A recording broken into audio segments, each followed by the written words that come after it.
caller tayo, si Carl. Puro lalaki caller natin, no? Ang daming babaeng sa rin, no? Hello? Hello po. Kalimutan mo na yan. Salamat sa pagtawag. Hey, Papa Jack. Hi! Yung pala mga tawag dito. Ang hirap makatawag? Opo. Bakit? Kasi kada dial ko po, cannot, busy, tapos cannot be reached po. Ah, talaga? Opo. So yun ang balak mong gawin, magreklamo. Dito. Actually, ang sagot, pag hindi kayo makatawag sa akin, ang sinasagot ng operator, I'm sorry.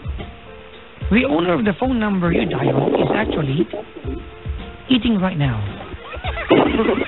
Ganon, mga ganon. Kapag ganyan talaga mga telepono yung close kayo. Yung pwede niya sabihin niya, pwede kayo listo, di ba? I apologize, but no one is going to get the call. The owner of the phone number you dialed today is actually a gay. Ibibisto ka niya. Yung loko to, ayaw umamin nga. Ibibisto ka niya. Kuya, bakit kaya yung telepono mo parang may ibang katauhan? Hello? Oh, hindi ko po alam eh. Nandito na po sa bintana eh. Ha? Hindi ko po alam. Nandito na po ako sa bintana. Talaga? Sadyang may nalampo yung signal dito sa amin. Ano ba to?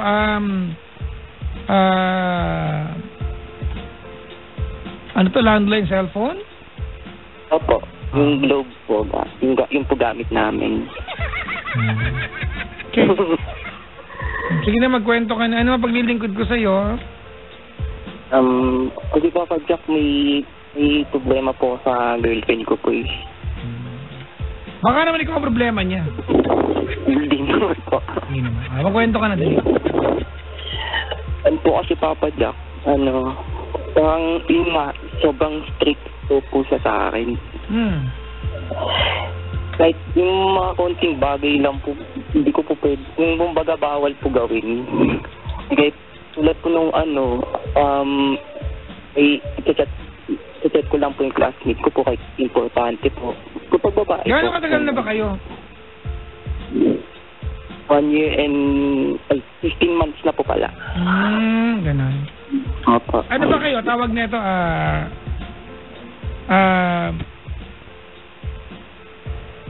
one year, LDR ba kayo hindi? Oo. LDR ba kayo o hindi? Hindi po. Nakakalokan lang po siya. May nagawa ka na bang kasalanan sa kanya kaya ganyan siya sa'yo? Wala po. Mahuli ka na ba niya may kasat dati at nag-away kayo? Nag-away naman po kami pero yun nga, minsan nakabati naman po agad. Yun nga Papa Jack, tulad nun, bawal kung may ibang kachat na babae kahit classmate ko pa. Ganun. Baka naman selos lang. Pag ganyan, imbis na magalit ka, lambingin mo lang girlfriend mo. Kasi ganyan naman babae, nag-selos-selos lang sila. At saka, ito pa po Papa Jack. Yung paglalaro po ng online games, ayaw niya din po. Brad, kung talagang ayaw niya, wala kang magagawa para magustuhan niya. Kanya-kanyang preference yan eh. Yung mga tao talagang ayaw ng online games. Kasi Papa Jack, sabi niya, buti ka po may panglaro ng LOL, tapos pang-beat natin, wala. Tama naman siya, actually. Ay ako congratulations sa mga babaeng ayaw nila na lalaking addict sa computer games. Oo, kasi alam mo yun, minsan yan nakakasira ng buhay eh. Iba po, imbis na mag-school kayo, tumatambay kayo sa computer shop, kayo maghapon. Yung kayo, di ba, yung magulang ninyo, proud ka pa, tampaling kita dyan eh. Proud ka pa. Nga po, minsan pag break time po, doon na lang po ako nakakalusot. Pwede naman di mag-aral ka na mabuti. Ganito, hindi ko alam kung ano sabihin ko sa'yo, pero ganito yan. Makinig ka ha. Makinig ka ha. Opo. Girlfriend ka, Brad, may obligasyon tayo sa mga girlfriend, di ba? Kung may girlfriend ka, may obligasyon ka dapat gampanan. Kung hindi mo kayang gampanan ang obligasyon mo sa pagiging boyfriend mo sa girlfriend mo, iwanan mo siya. Ganun kasimple yan. Ganun kasimple yan. If you cannot do the responsibilities na inaasahan ng girlfriend mo, maghiwalay na lang kayo, di ba, kung masakit yung ulo niya. Kasi boyfriend ka pala naman, sakit ka ng ulo sa kanya. Nga po eh. Tama? Ang galing ko. Opo, sana po. Ganun talaga. Idol ko nga sarili ko lately. Papa Jack, ito pa pala. May mga reason po siya na hindi sinasabi niya sa akin. Gaya po ng pag nakikita po kami sa Save More Novaliches po. Lagi niya po akong pinapauna. Tapos sinasabi niya po, basta mauna ka na lang ganun. Bakit daw? Hindi niya po masabi-sabi. Hindi ko naman po alam kung ano meron doon sa bahay. Basta pinapauna niya ako lagi. Ganun. Baka naman, Brad, baka makita na kabag-anak. Kilala ka ba sa bahay nila? Kilala ka ba sa bahay nila? Opo, napunta na po sa nila po. Pag kung wala namang dahilan, huwag mong gawa ng kwento. Baka naman, ayaw ka lang niyang kasabay. Hindi po. Pinapunan niya lang talaga pag sasakay po kami ng jeep papuntang school po. Pa Fatima po. Huwag mo nang gawa ng issue, Brad, para paunahin ka lang. Minsan kasi... Teka nga muna, ano ba ang problema mo? Huwag mong palaki niya, kung yan lang ang problema mo. Mabagay po kasi na hindi po kami magkaintindihan. Normal naman yan. Ano ba to? Sa po, Papa Jack, minsan po pag ginaway niya po, grabe po siya sa akin, makipagbati. Tapos, pag ako naman pong nagalit sa niya, ang ayaw na niyang patawarin. Pero okay naman kayo ngayong gabi? Okay naman kayo ngayong gabi? Opo. O di na patawad ka niya. Karaulo ka pala. Baka bukas na naman po, galitan naman po siya sa akin nang walang dahilan po. Alam mo, imposibleng walang dahilan. Pero niyan, manhid ka lang. Di niya lang po kasi sinasabi sa akin. Lagi na lang po sinasabi niya basta. Brad, di ba siya nga nagsabi sa'yo, may pang online game ka, wala kayong pang date, naglalambi yung girlfriend mo, ikaw napakamanhid mo, habang minimarianda mo. Di ba? Anesthesia ginawan juice? So may with rice lang po. Napakamanhid mo, naglalambing nga siya. Opo. Soba po siya maglambing. O pala naman, Brad, huwag mong gawa ng issue kung malambing yung girlfriend mo sa'yo. Dapat nga na-appreciate mo eh.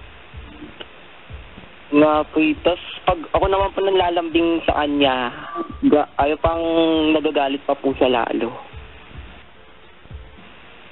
Ha? Pag ako naman po nanlalambing sa kanya, lalo pa po siyang nagagalit. Kapag bad trip po siya or... Iwalayan mo na yung girlfriend mo, baliw yan kung ganyan. Alam mo, Brad, kung gusto mo akong maniwala na yung girlfriend mo nagagalit na walang dahilan, hindi ako maniniwala sa'yo.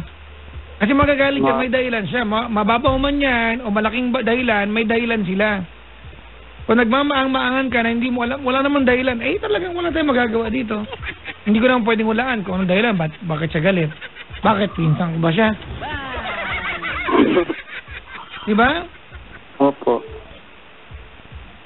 Nga po, Papa Jack, hindi ko malimutan sa kanya yung nagpunta po kami ng Libis. Sobra niya akong inaway nun. Bakit? Kasi po yung pinupuntahan po namin nun sa may something fishy po. Punta ka mamaya, Jack, 24 hours yan eh. Something fishy, di ba? Opo, sa may Eastwood po. Alam ko yan, kung wala yung social drug minsan, no? Tapos?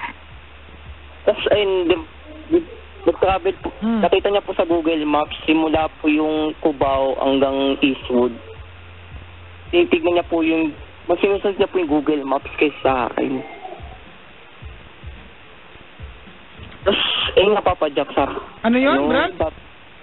Pati Google Maps, kaaway ninyo? Pati Google Maps, Brad? Baka pati yung nagasalita sa navigation, kaaway nyo pa, di ba? In the next 400 meters, please turn left, Pistica. Yun nga po, minsan nga po, mali po yung nasa Google Map. Tapos, ayaw niya pong sumunod sa akin. Kumbaga, nagalit pa po siya. Sabi niya po kasi, ito nga yung tamang direction, ganito, ganyan. Brad, teka nga muna, ano bang gusto mo sabihin ko sa'yo dyan? Wala mo marireact dyan. Po? Anong pwede ko i-react dyan? Wala naman. Hindi kasi Papa Jack, alam ko kung papunta doon. Yung nasa Google. Wait lang, ikaw itong may issue eh. Nakarating ba kayo, hindi? Nakarating po. O pala, ba't pinag-usapan natin ngayon? Hindi makamove on. Para kang babae. Brad, yung ganyang ka-arte yan, sa kanila bagay yan, hindi sa atin, hoy. Nangyari, tapos na nangyari na, nakarating na kayo, nakauwi na kayo, nandiyan ka na sa bahay ninyo. Bakit inuukat mo pa ngayon? Di ba mas kailangan malimutan yun? Para kang babae, hindi ka kapaldahan kita. Hindi bagay sa'yo yan, bagay sa kanya yan, pag-arte. Ganun po. Diba? Opo. Sus.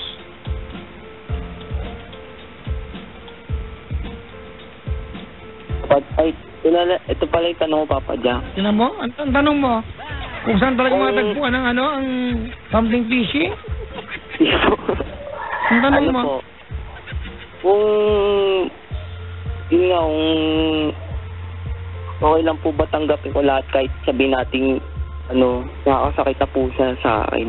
Oy, Brad, wala naman nakakasakit sa'yo. Ano nakakasakit sa'yo? Hey, Papa Jack. Wala.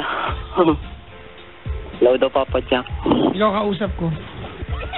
Si ate po yun. Si ate po yun. Ikaw kausap ko. Makipag-usap ka sa akin. Ay, sige po. Suplado ako. Alam niyo kung bakit. Wala. Alam mo kung bakit, suplado? Alam mo kung bakit? Dito. Kasi nga cute nga ako nga. Baka po hindi matandaan yung dahilan. Wala. Ganun pag... Hello? Hello, Nak? Ano po, Dad? Yun nga, Papa Jack. Ba't ganun po siya? Hindi ko alam. Paano nga sagutin yan?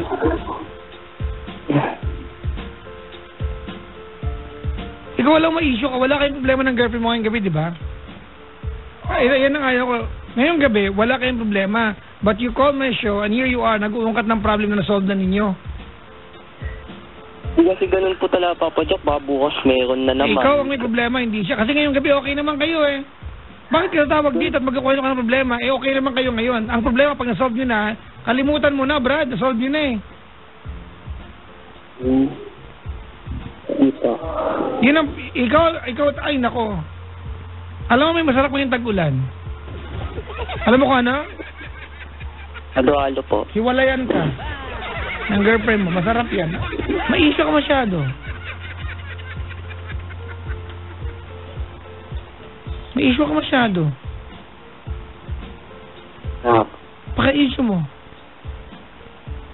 You're so issue-ness. You know that? Like, I'm sick and tired. Like, you're so... ganun, you know? Okay naman kayo ngayong gabi gagawa ka ng issue. Baka bukas po, may issue na naman siya. Tanga ka ba? Buobong to? Wala kang issue bukas ngayon ka gumagawa ng issue dito? May ugali niya ito. Yes. Bait naman po. Ano nga sagot ko sa'yo? Ay, oo, baka girlfriend may issue bukas. Ganon? Sige nga. Sige nga. Di ka nasagot, no? Ay, boo. Ay. Oh. Amo? Sabi ko na, boo. Yuck, ew. Ew. Bebe naman.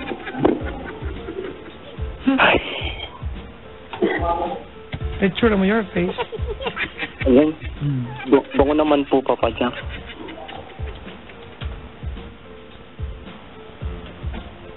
Mayos ka na.